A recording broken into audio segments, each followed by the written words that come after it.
transformó por estadística, por número, en la peor masacre de la historia de Estados Unidos. 58 muertos y más de 400 heridos en una situación muy dramática. Un hombre abrió fuego desde un hotel, desde el Mandalay Bay.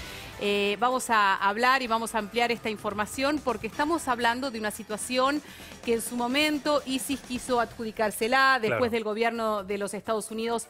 Descartó esta posibilidad y dijo que se trataba de un hombre solo, que había actuado por decisión propia, pero que abre también un enorme debate de lo que sucede en los Estados Unidos respecto al acceso de las armas, ¿no? Un hombre Histórico que tenía debate. 15 armas en su poder en la habitación del hotel.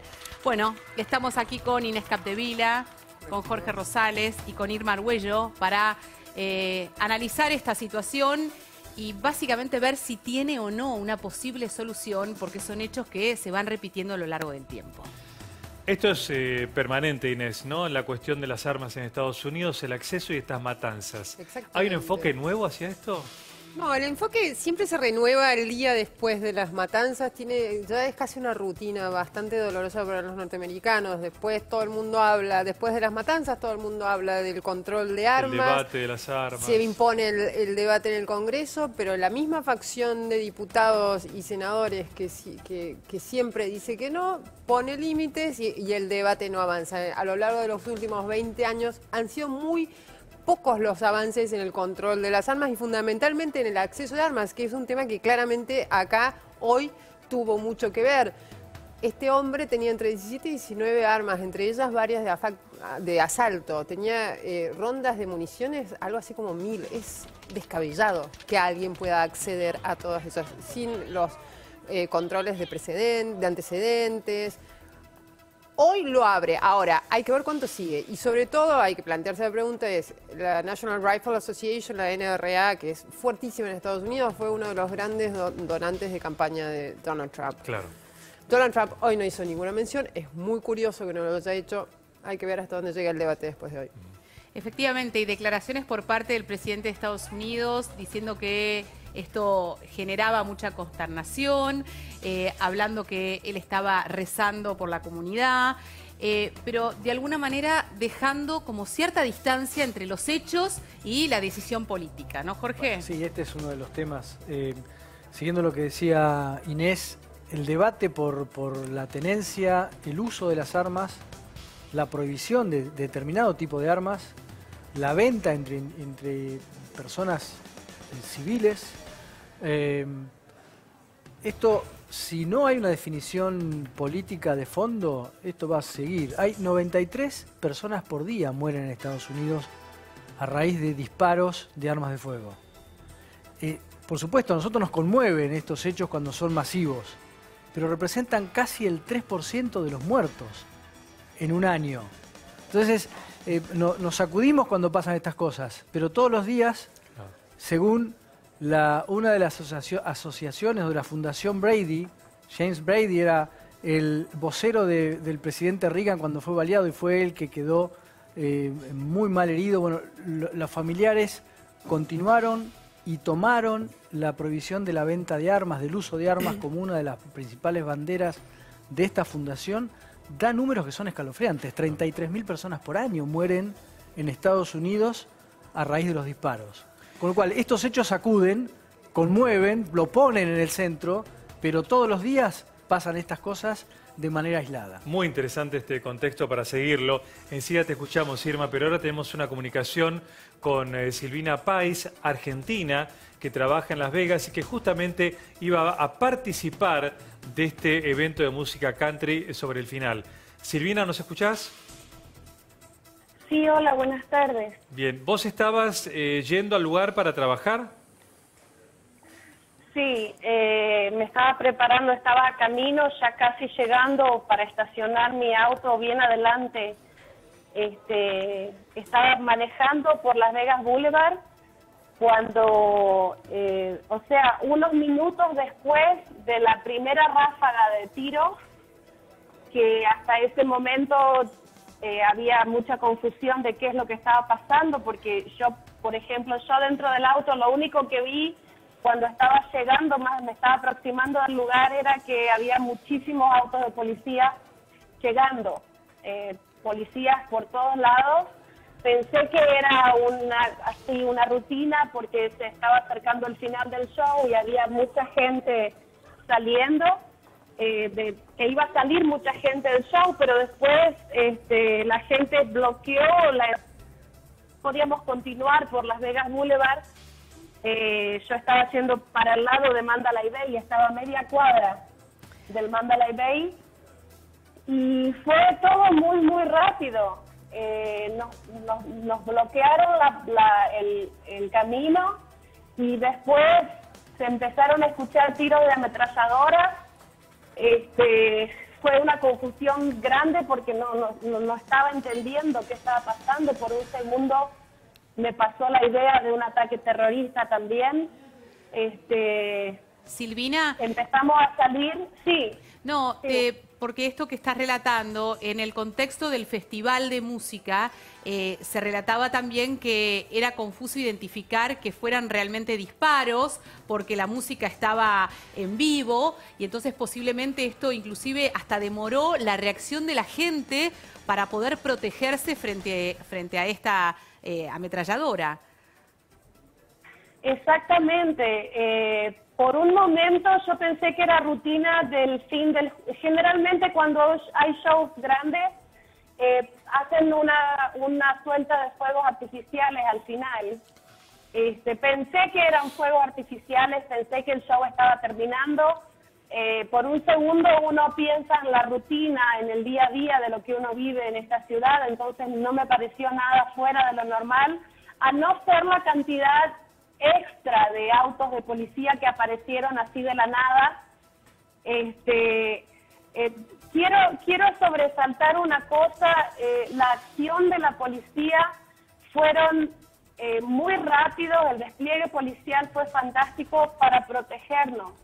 Yo estaba haciendo a donde estaba haciendo los disparos y ellos llegaron en un segundo, hicieron una barrera, no dejaron pasar más a nadie. Después de esa segunda ráfaga de tiros, que fue pero muchísimos tiros de ametralladora, ahí que se empezó a ver realmente la gente saliendo y corriendo y gente que se cruzaba delante de gente pidiendo por ayuda. Quedamos medio que atrapados en el tránsito, todos los autos que estábamos ahí, por la llegada de más y más autos de policía. Entonces abrí mi puerta y dejé entrar a 4 personas a mi auto porque había 2 chicas y 2 parejas. Los dejé entrar en mi auto y los acompañé para que salgan del lugar. Estaban gritando que estaban adentro del show y que había alguien tirando y que estaban tirando a la gente. Pero realmente hasta ese momento yo pensé que era una persona ahí adentro que sacó una arma y hirió a algunas personas. Silvina, ¿cómo está Las Vegas ahora? Sí. Estábamos todos trastornados, en shock. Hay mucha gente por medio de páginas sociales buscando a amigos, buscando a gente que estaba en la noche en el show y que todavía no se han comunicado. Porque gente viene de todos los lugares del país para ver estos shows grandes. Era un show de 4 días. Este era el último día. Y imagínate, es algo que uno nunca pasa por tu cabeza que puede pasar algo así, que una persona pueda hacer semejante estrago, semejante daño en un lugar donde hay gente divirtiéndose. Yo todavía esta mañana le estaba diciendo a mi esposo, me duelen las manos y me duelen las muñecas, me duele mucho. Creo que en el momento apreté tan fuerte el volante del auto, los nervios, que hoy me duelen los músculos de las manos y de las muñecas. No, por supuesto. Pasé unos minutos de terror, no sabía qué estaba pasando, y cuando me di cuenta que la cosa que eran tiros, y que estaba ahí atrapada medio en el tránsito sin poder salir, fueron momentos angustiantes. Silvina, te agradecemos muchísimo y espero que te recuperes de esta horrible situación. Imaginamos que Las Vegas va a quedar por tiempo largo en un estado de shock, producto de esta traumática situación que les tocó vivir. Gracias por tu informe. Sí, totalmente. Muchas gracias a ustedes.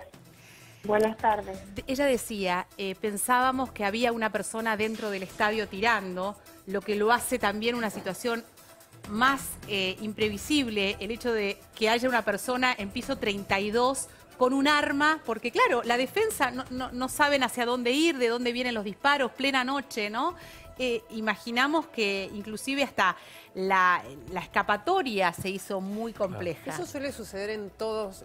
Fíjate que en los últimos 2 años hubo en 3 recitales muy grandes, en el Manchester Arena, en Manchester en junio y en Bataclan en París hace 2 años.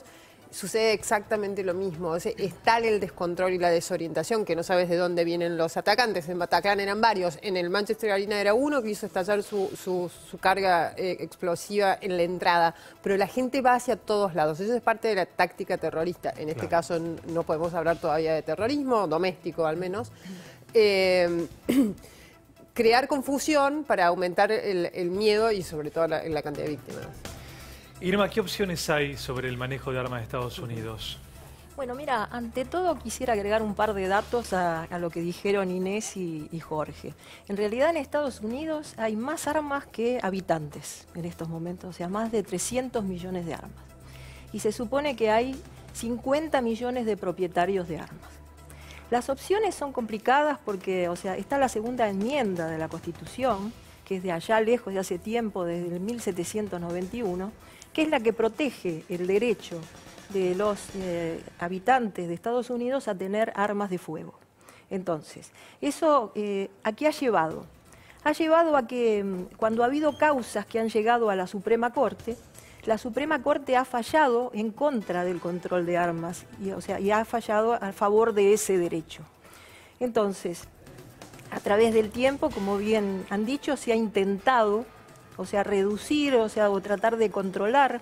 De hecho, tampoco es lo mismo en cada uno de los estados. O sea, con lo que es el federalismo de Estados Unidos, hay estados donde está más restringido y estados donde está más libre. La cosa es que la posibilidad de comprar armas está en cualquier lugar. El último intento fue de Obama, que en realidad lo llevó al fracaso esto porque no pudo aplicar ninguna de las promesas que había hecho respecto del control de armas.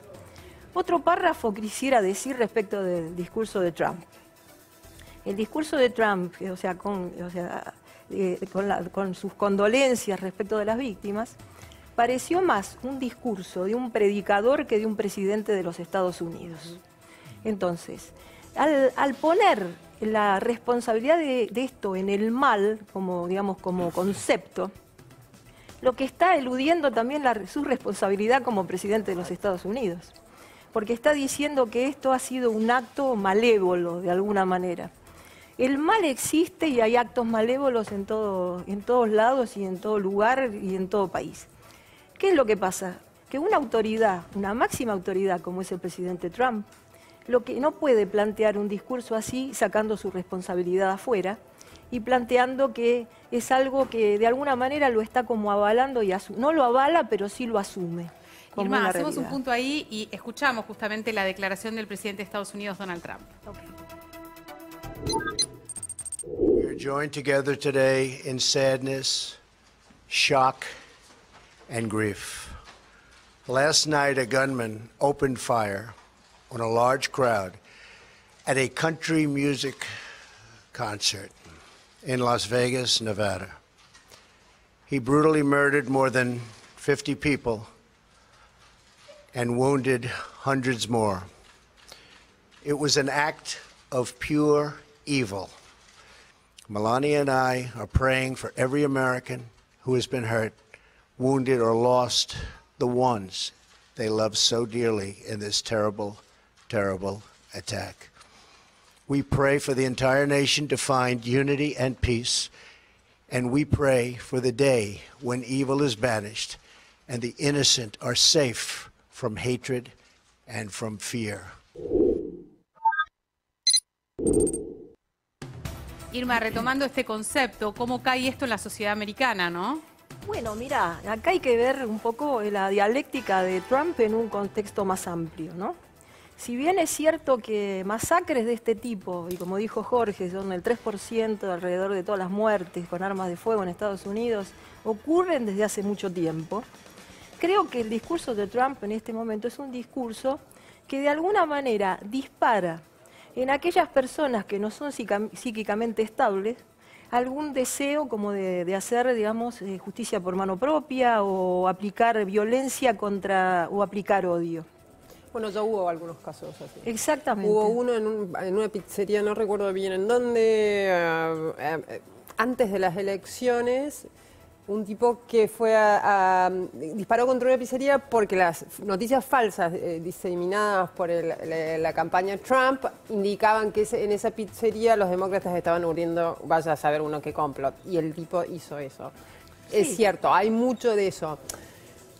Es no solo el discurso muy confrontativo y belicoso, incluso internamente de Trump, sino también su propia incapacidad de admitir errores, porque hoy tuvo una excelente oportunidad para hacerlo. Trump, sí, después de cada uno de estos ataques, por ejemplo, su idea de prohibir el ingreso de residentes de países musulmanos salió en diciembre de 2015, cuando el día después del ataque de San Bernardino, no sé si recuerdan, un ataque en un centro de jurados en California, perpetrado por dos sauditas, dos ciudadanos norteamericanos de origen saudita, inmediatamente propuso eso. Luego, en Orlando, el año pasado, en junio, donde murieron 49 personas en una disco gay, en un tuit muy provocador, dijo: es hora de que me agradezcan por haberles advertido sobre el radicalismo islámico.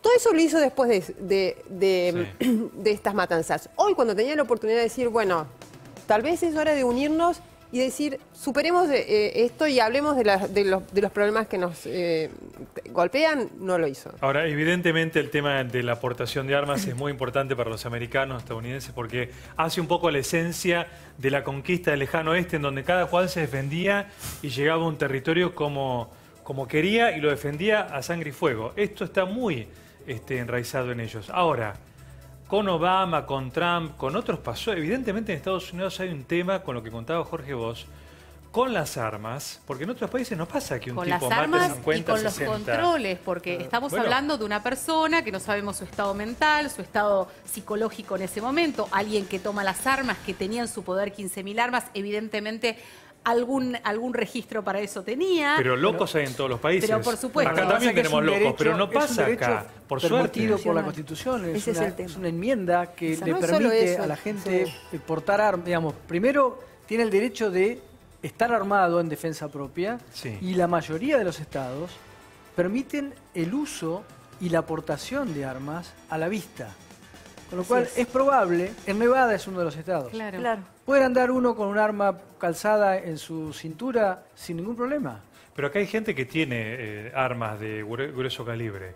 Pero no hay caso de un tipo que salga a un balcón y mate a 50. Tiene que ver con ellos, ¿no? ¿O no? Sí, bueno, la violencia que se aplica en forma masiva también tiene otras manifestaciones. Por ahí nosotros aquí no nos llega tanto, porque Estados Unidos... No pasa. Sí, bueno, en China sí pasa. Pasa muy seguido. ¿Un loco sale y mate? Sí, hay muchos locos. Hubo hace unos 3 años una serie de ataques muy tremendos con cuchillos en jardines de infantes.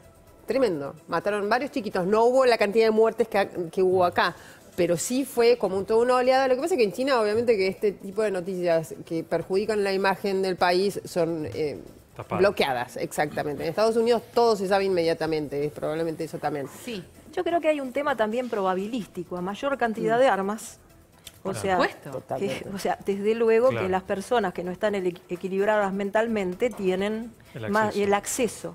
Porque un arma la podés comprar en supermercados, hay ferias de armas donde la gente compra armas.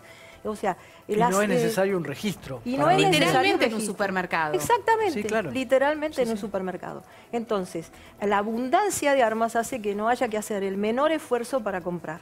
De ahí el no, porque nosotros como ciudadanos argentinos lo primero que a uno se le ocurre es decir, ¿cómo puede ser que esté en una habitación de un hotel con 15 armas y que nadie lo haya notado o nadie se haya preocupado porque esta persona en algún momento llegó con su valija o la llevó portando, como dice Jorge, posiblemente hasta con total naturalidad porque tiene el derecho de portación? Entonces es un contexto social muy diferente para poder entender de alguna manera esta enorme... Bueno, hay Pero estados ¿hay que que es explicar muy... por qué es la muy- compras? ¿Vas y la compras y no tenés que explicar por qué? Nada. No, sí, en Las Vegas tenés que explicar. Tenés 3 días, pero Sí. lo que pasa es que el tipo de controles, lo que ellos hacen es un control de antecedentes, no te hacen controles médicos, hay otros estados que te hacen controles médicos, controles de sanidad mental.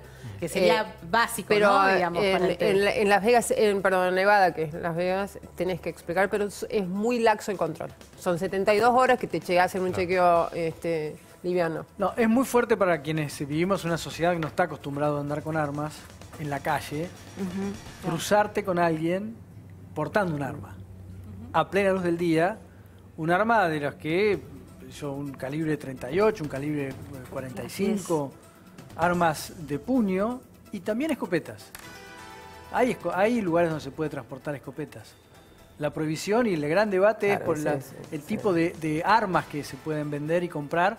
Está prohibido la venta de ametralladoras, armas automáticas, semiautomáticas se Exactamente. puede usar según el Estado.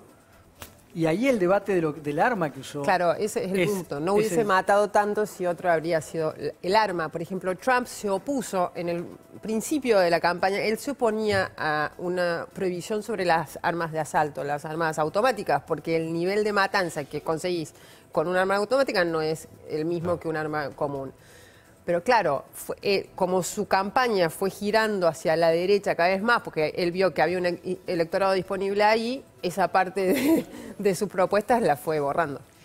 Vamos a repasar datos del atacante, ¿no? Stephen Paddock, un hombre ya jubilado, que aparentemente casado y pasaba gran tiempo jugando en los diferentes casinos, ya en una situación donde no se le conocía un antecedente psíquico, ni de desequilibrio mental, ni alguna circunstancia familiar que pudiera justificar una decisión de esta índole. Tenemos la palabra de su hermano, que hizo declaraciones a la prensa y esto decía. It's like you think it's except that it came in, all 5 of my phones in the house and the cells and everything lit up at the same time. I'd have thought it was one of my friends joking. What, I mean, when you get a phone call that says your brother, just killed a bunch of people. So, there's just nothing. I mean, it's all in the public record. He did stuff. He went to college. He had a job. We owned some apartments. We sold some apartments. I mean, there's nothing. There was no indication at all.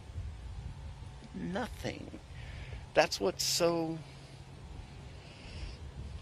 I mean, I can't even make something up.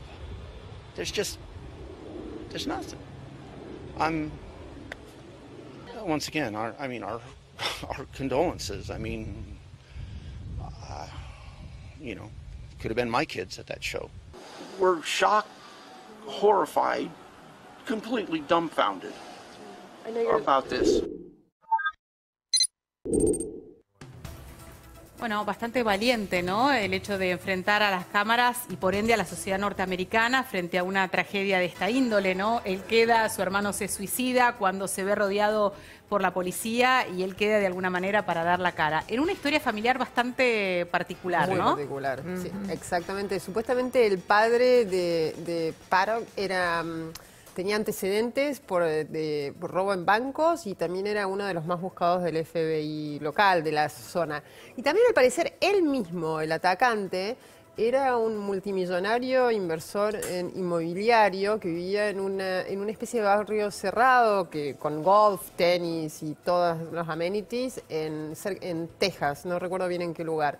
Parece que mal no le iba y que apostaba mucho y que esa era un poco la historia de su vida, apostar, estar en los casinos. Por eso también veíamos un poco el desconcierto del hermano, ¿no? Estaban absolutamente desconcertados. Como podría haber sido la historia de cualquier otro americano en una situación de privilegio como él. Absolutamente. ¿No? Algo que por ahí no sorprendería en ese sentido. Jorge, ¿habrá debate en el Congreso una vez más sobre este caso y terminará como siempre?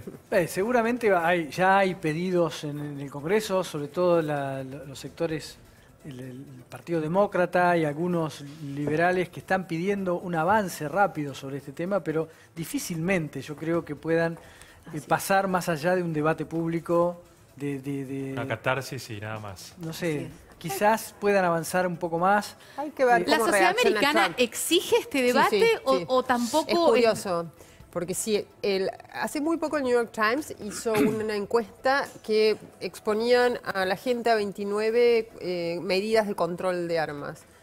Las 29 obtenían un apoyo de entre el 75 y el 85%, todas.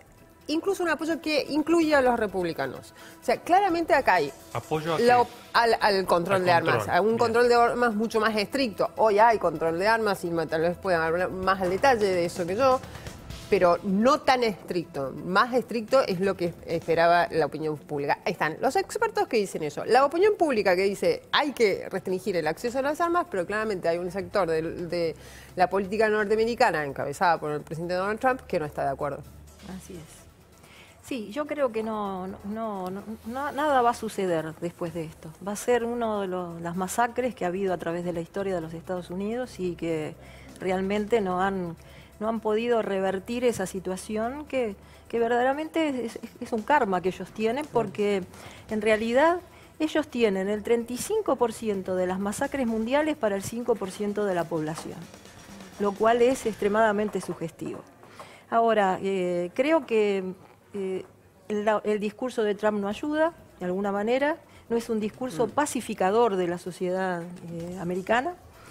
Y bueno, y los terroristas también, un comentario que podría decir es que ISIS se va a seguir adjudicando cualquier por supuesto, masacre que le traiga un rédito político de alguna manera. Sí, hay que ver si le conviene, ¿no? Porque tanto oportunismo, cuando la realidad después lo desmiente, también le hace perder credibilidad. Y un grupo terrorista también, lamentablemente, también necesita credibilidad. Sí, uno de los debates que probablemente florezcan ahora es la prohibición, y volvemos con el tema de las armas automáticas y semiautomáticas, los rifles de asalto, pero casi nadie discute que alguien pueda tener la posibilidad de tener un arma de puño, una pistola, un revólver.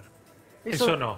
Eso no hay una gran discusión. O posiblemente este tipo de cosas genere lo contrario, como la conciencia colectiva de que frente a estos riesgos latentes es tan importante estar armado para defenderse, no exactamente lo contrario, lo que se espera y que en realidad se pronostica sea bueno para evitar estas situaciones. Después de algunos episodios de ataques en Europa y en algunos en Estados Unidos, hubo un aumento en la venta de armas de puño. Así es. Claro. En algunos lugares que pueden comprar solo... En Estados Unidos cuando se registra el pico mayor de ventas de armas es justamente después de una masacre. Así es. Claro. Así es. O sea que vamos en dirección opuesta a lo deseado o a lo que los especialistas indican que sería la posible solución frente a esta situación. Sí, hay otro tema que es un poco, va a la pregunta que decías vos, Juan, hace un rato, que es ¿por qué tanto en Estados Unidos? Y tiene que ver con los números que mostraba el 3% de la población contra el 35% de los ataques masivos.